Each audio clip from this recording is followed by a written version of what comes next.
یہ وہ الفاظ ہیں جو اشارتاً استعمال کیے جاتے ہیں۔ دیکھیں کسی چیز یا شخص کی طرف اشارہ کرنے کے لیے استعمال ہونے والے الفاظ کو اسماء اشارہ کہتے ہیں۔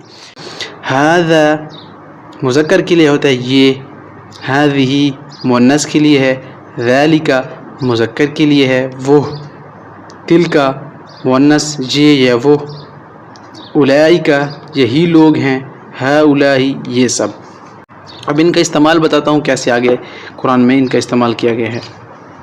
ھذا الذی یہ وہ ہے، ھذہ جہنم التی یہ ہے وہ دوزخ جس کے بارے میں تمہیں کہا جاتا تھا، ھذہ جہنم التی کنتم توعدون۔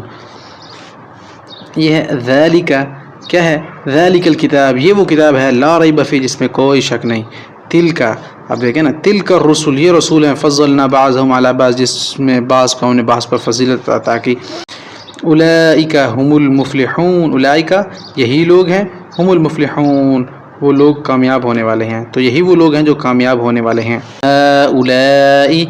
ہؤلاء ان کنتم یہی سب ہیں اگر تم ہو، یہی سب ہیں اگر تم ہو۔ اب دیکھیں سمجھانے کا مقصود کیا ہے، مذکر کو کیسے استعمال کیا گیا ہے، مذکر یہ ہے وہ، مؤنث کو کس طرح استعمال کیا گیا ہے، سب کو آپ ڈیٹیل سے دیکھ لیں اور انشاءاللہ آپ اس کو یاد کریں، اور قرآن میں جب بھی یہ الفاظ ہیں تو آپ ان کو غور سے پڑھیں، آپ کو انشاءاللہ مدد ملے گی قرآن پاک سمجھنے میں۔